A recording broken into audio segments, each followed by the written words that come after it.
आज एक्सप्लेन कर रहा है एक हॉलीवुड मूवी। इस मूवी में एक लेडी के हस्बैंड को पैरालिसिस हो जाता है और इस पैरालिसिस की वजह से इन दोनों के बीच में प्यार बढ़ जाता है या फिर ये दोनों चल पड़ते हैं प्यार की उस राह पर जो दोनों को कर देती है बर्बाद। देखेंगे हम इस मूवी में। जूलिया और पीटर की नई नई शादी हुई है और वो हनीमून को खूब एंजॉय करने के लिए फ्लोरिडा से अपने बीच हाउस ब्राजील में आए हैं। जूलिया अपने हस्बैंड को लेकर बहुत खुश थी क्योंकि उसको अपने सपनों का प्रिंस चार्मिंग मिल गया था। जूलिया और पीटर दोनों कॉलेज फ्रेंड थे और अब उनकी शादी हो गई है। हनीमून के बाद में ये दोनों स्काई डाइविंग करने के लिए ब्राजील की पहाड़ियों पे आते हैं। जूलिया फिलहाल स्काई डाइविंग करना नहीं चाहती तो उसका हस्बैंड पीटर अपने एक फ्रेंड के साथ स्काई डाइविंग करता है, लेकिन किस्मत का खेल देखो यहाँ पर पीटर का स्काई डाइविंग करते समय एक्सीडेंट हो जाता है जिसकी वजह से उसकी बॉडी का नीचे वाला पार्ट पूरा पैरालाइज हो जाता है और वो खड़ा भी नहीं हो सकता।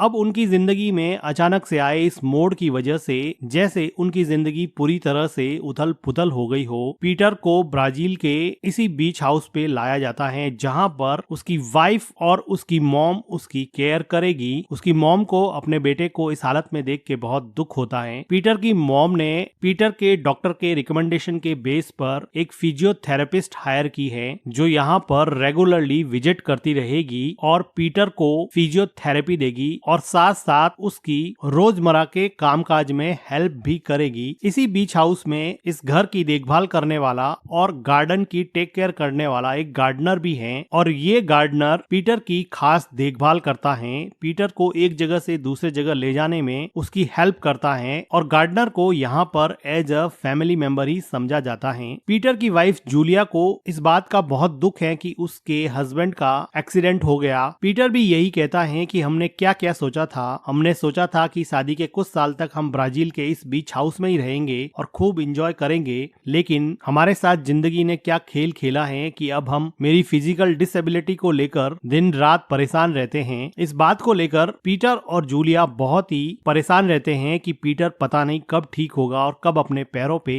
चल पाएगा। फिलहाल जूलिया के हस्बैंड की एक ही होप है, उसका न्यूरोलॉजिस्ट डॉक्टर और उसकी फिजियोथेरेपिस्ट जो दिन रात कोशिश करके उसको अपने पैरों पे खड़ा करने की कोशिश कर रही हैं। जूलिया और पीटर दोनों ही स्क्रिप्ट राइटर हैं जो हॉलीवुड मूवीज की स्क्रिप्ट लिखते हैं। पीटर ने कई ब्लॉकबस्टर मूवीज की स्क्रिप्ट लिखी है जिस वजह से वो ये मेंशन भी खरीद पाया है और अब जूलिया भी स्क्रिप्ट राइटिंग में काफी इंटरेस्ट दिखाने लगी है और वो भी अब धीरे धीरे स्क्रिप्ट लिखने लगी है। पीटर जूलिया को कहता है कि हम दोनों इस मेंशन में अलग अलग रूम में रहेंगे ताकि तुम जब भी स्क्रिप्ट लिखो या अपना काम करो तो मैं तुम्हें डिस्टर्ब नहीं करूं क्योंकि मैं हमेशा सैड मूड में ही रहूंगा। जूलिया बेमन से ही सही लेकिन फिलहाल पीटर के इस डिसीजन से एग्री कर जाती है। जूलिया अब यहाँ पर स्क्रिप्ट राइटिंग के अलावा गार्डनर से गार्डनिंग सीखने में भी इंटरेस्टेड है और वो इस गार्डनर से काफी मेल जोल बढ़ा लेती है। एक रात को जूलिया जब अपने बेड पर सो रही थी तो उसको उसके हस्बैंड का अपने ही मेंशन से कॉल आता है। वो उसको अपने रूम में बुलाता है और कहता है कि मैं तुम्हें मिस कर रहा था। जूलिया का हस्बैंड जूलिया को बताता है कि अब वो कभी भी रोमांटिक नहीं हो पाएगा, उसकी बॉडी के लोअर पार्ट में पैरालिसिस हो गया है और उसको इस बात का बहुत दुख है कि वो जूलिया को फिजिकल प्लेजर भी नहीं दे पाएगा। जूलिया को भी इस बात का बहुत दुख है लेकिन जूलिया फिलहाल पीटर को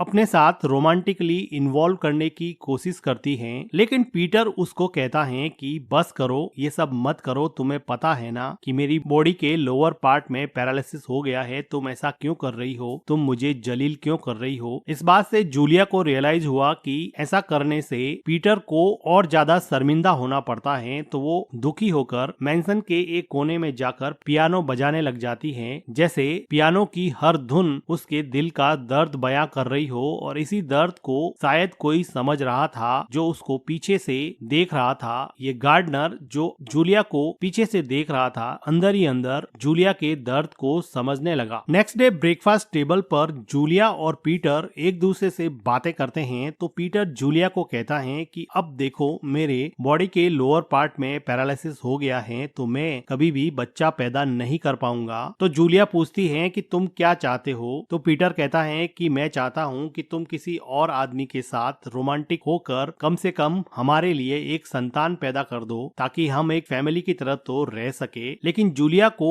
ये डिमांड बिल्कुल वियर्ड लगती है। उसको लगता है कि वो अपने हस्बैंड के अलावा किसी और के साथ रोमांटिक नहीं होगी। इस बात पे दोनों में झगड़ा हो जाता है। जूलिया पीटर को छोड़कर किसी के साथ रोमांस नहीं करना चाहती थी, लेकिन पीटर जूलिया से एक संतान चाहता था। जूलिया अब परेशान होकर घर के बाहर चली जाती है तो वो देखती है कि उसकी कॉलेज फ्रेंड आई है जो अक्सर यहाँ पर आती रहती है। जूलिया की ये फ्रेंड न्यूयॉर्क की बेस्ट सेलिंग बुक की राइटर्स हैं जो अक्सर पॉलीगैमी और मल्टीपल पार्टनर्स के बारे में लिखती हैं। जूलिया भी अपनी प्रॉब्लम अपनी फ्रेंड को बताती है कि कैसे उसका हस्बैंड किसी और के साथ रोमांस करके उसको बच्चा पैदा करने के लिए मजबूर कर रहा है। तो जूलिया की फ्रेंड उसको क्लियरली बताती है कि देखो, नेचर ने तो हमें पॉलीगैमसी बनाया है, हम मल्टीपल पार्टनर चूज कर सकते हैं, बस समाज और दुनिया वालों ने ये रोमांस और सिंगल पार्टनर और फैमिली का कॉन्सेप्ट रखा है। नेचर सिर्फ हमें इसी बात के लिए प्रिपेयर करता है कि हम ऑफस्प्रिंग यानी कि संतान पैदा कर सके। और वो कहती हैं कि मेरे खुद के मल्टीपल पार्टनर्स हैं, मुझे किसी से कोई प्रॉब्लम नहीं है। अगर तुम किसी एक आदमी के साथ रोमांस करके बच्चा पैदा करके अपना घर बसा सकती हो तो इसमें कोई प्रॉब्लम नहीं है। लेकिन जूलिया इस आइडिया को सिरे से ही रिजेक्ट कर देती है। तभी वहाँ पर उसका हस्बैंड आता है। व्हील चेयर पे बैठा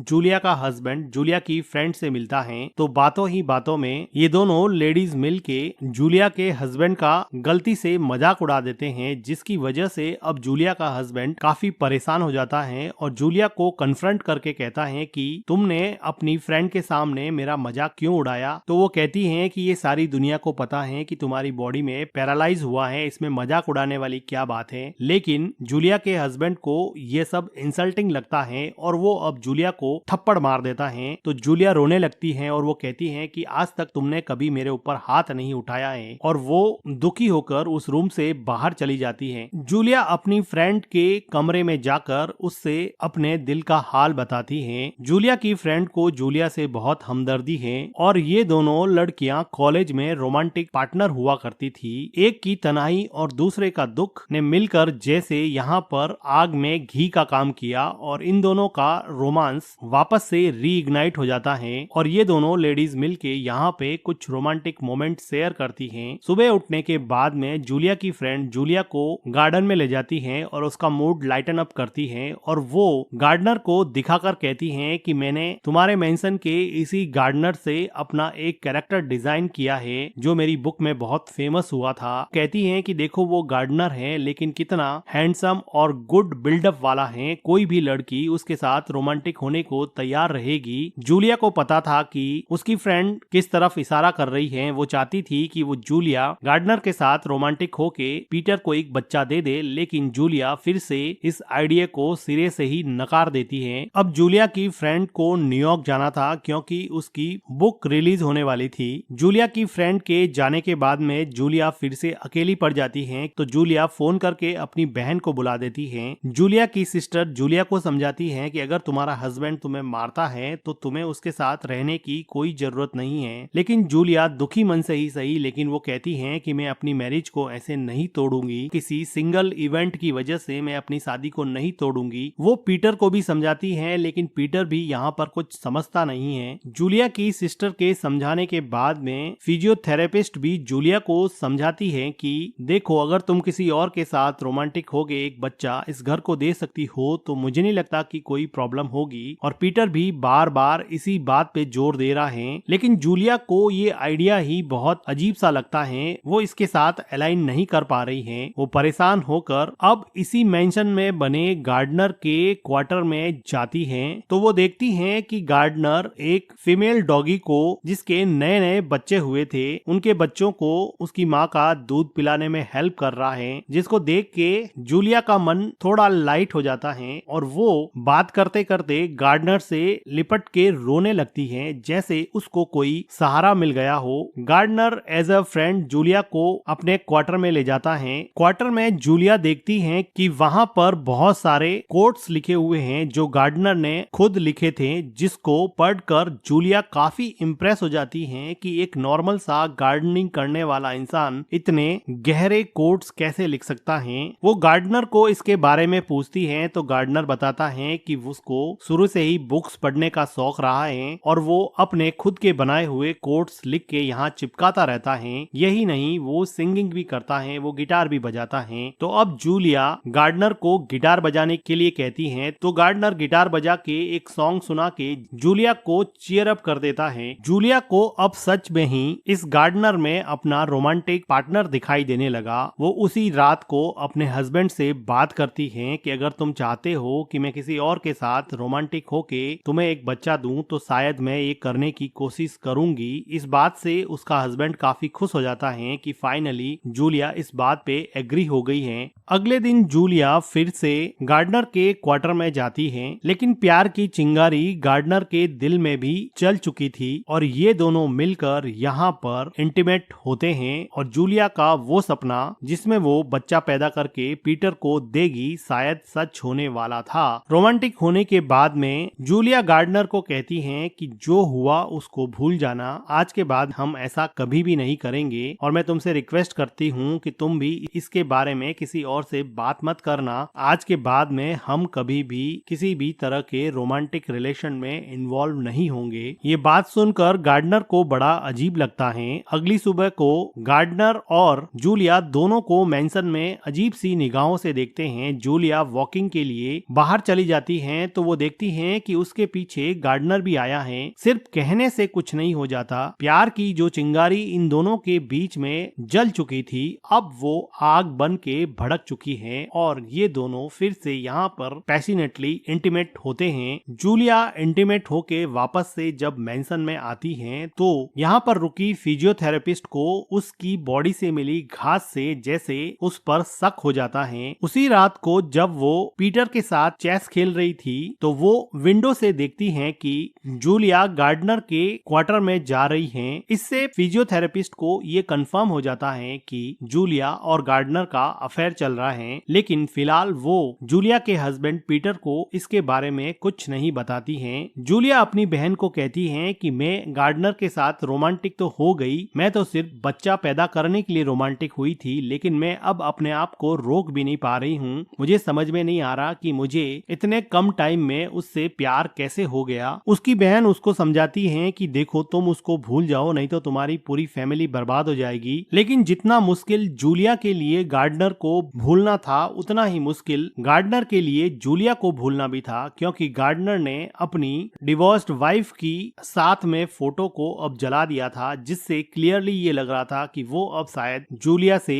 प्यार करने लगा है और अपनी वाइफ को भूलने लगा है। अब घर में फिजियोथेरेपिस्ट के अलावा पीटर की मॉम को भी गार्डनर पे डाउट हो जाता है, इसलिए वो कुछ दिनों के लिए गार्डनर को मेंशन से छुट्टी दे देते हैं और अपने घर जाने के लिए बोल देते हैं। जब ये बात जूलिया को पता चलती है कि गार्डनर को कुछ दिनों के लिए छुट्टी दे दी गई है तो वो पीटर की मॉम से जाके पूछती है कि गार्डनर कहाँ गया है। पीटर की मॉम बताती है कि वो कुछ दिनों के लिए घर पे चला गया है, मुझे मत बताओ कि तुम दोनों के बीच में क्या चल रहा है। वो अपने हस्बैंड को जाके कन्फ्रंट करती है कि तुमने गार्डनर को छुट्टी क्यों दे दी, तुमने उसको निकाल क्यों दिया। तो उसका हस्बैंड कहता है कि देखो मैं नहीं चाहता कि तुम एक ऐसे आदमी के साथ रोमांटिक हो जो एक लो ग्रेड के जीन रखता है। मैं चाहता हूँ कि तुम एक ऐसे आदमी के साथ रोमांटिक हो जिसमें हाई क्वालिटी के जीन हो, कोई नोबल मैन हो, कोई रॉयल मैन हो। मैं नहीं चाहता कि मेरी औलाद गार्डनर की औलाद हो। फिलहाल जूलिया के हस्बैंड को ये नहीं पता होता है कि जूलिया ऑलरेडी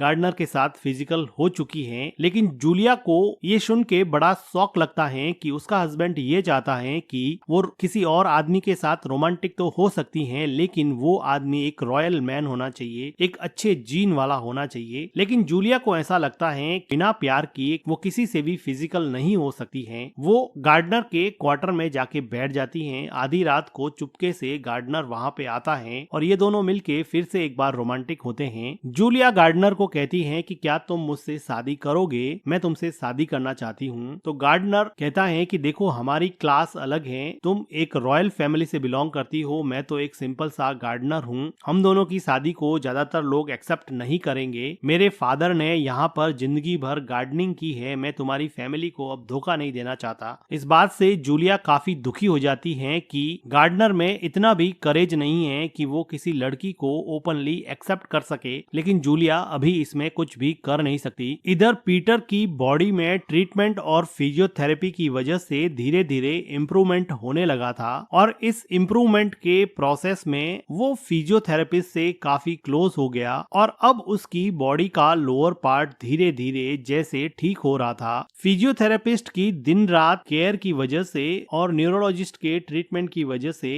अब पीटर फिर से रोमांटिक हो सकता था और वो अपनी ही फिजियोथेरेपिस्ट के साथ यहाँ पर लगभग 2 साल बाद में किसी लेडी से रोमांटिक होता है। रोमांटिक होकर पीटर को बहुत खुशी है, उसे खुशी इस बात की है कि वो अपनी वाइफ के साथ फिर से रोमांटिक हो जाएगा। फिजियोथेरेपिस्ट को भी इस बात की खुशी है कि उसने फाइनली अपने पेशेंट को ठीक कर दिया है, लेकिन उसको इस बात का दुख भी है कि पीटर की वाइफ उसके पीछे चीट कर रही है। वो पीटर को बता देती हैं कि तुम्हारी वाइफ गार्डनर के साथ अफेयर चला रही है और कई बार उसने उसकी आंखों से देखा है कि वो एक दूसरे के साथ रोमांटिक होते हैं। ये बात सुन के पीटर को बहुत गुस्सा आता है। इधर गार्डनर के पास में उसकी एक्स वाइफ आ जाती है जिसको उसके बॉयफ्रेंड ने बहुत मारा था और वो रिक्वेस्ट करके गार्डनर के साथ एक रात रुकने के लिए कहती है। गार्डनर इस पे एग्री हो जाता है। सुबह जब गार्डनर की एक्स वाइफ उठती है तो उसको जूलिया के कपड़े वहाँ पे मिलती हैं, जिसको देख के वो बहुत गुस्सा हो जाती है और वो कहती है कि कौन ये लेडी है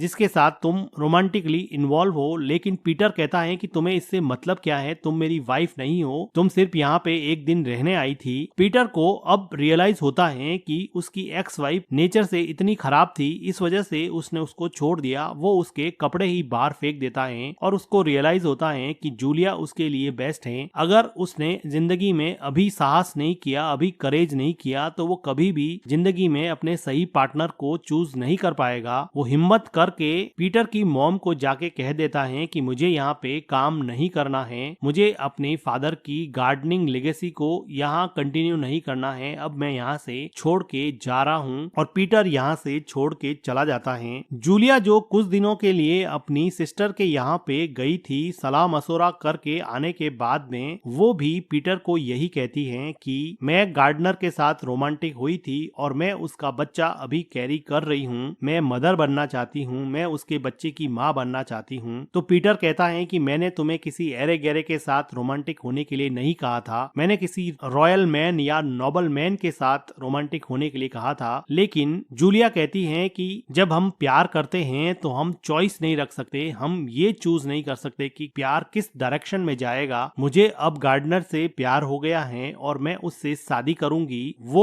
पीटर के लिए बहुत दुखी हैं कि उन दोनों का प्यार अब खत्म हो गया है। वो खूब रोती हैं, लेकिन फिर भी वो अब गार्डनर के साथ ही जिंदगी बिताएगी। पीटर का लोअर बॉडी पार्ट अब धीरे धीरे ठीक होने लगा था, लेकिन जूलिया उसकी जिंदगी में नहीं है। एक एब्रप्ट डिसीजन की वजह से इन लोगों की जिंदगी पूरी तरह से तबाह हो गई है। जिस मेंशन में ये दोनों अपने सपनों की दुनिया बसाने वाले थे, आज उन दोनों के रास्ते एक गलत डिसीजन की वजह से अलग अलग हो गए हैं और इसी के साथ ये मूवी एंड हो जाती है। वीडियो का एक्सप्लेनेशन अगर आपको अच्छा लगा हो तो वीडियो को लाइक कीजिएगा, हमारे चैनल को सब्सक्राइब कीजिएगा and thank you for watching.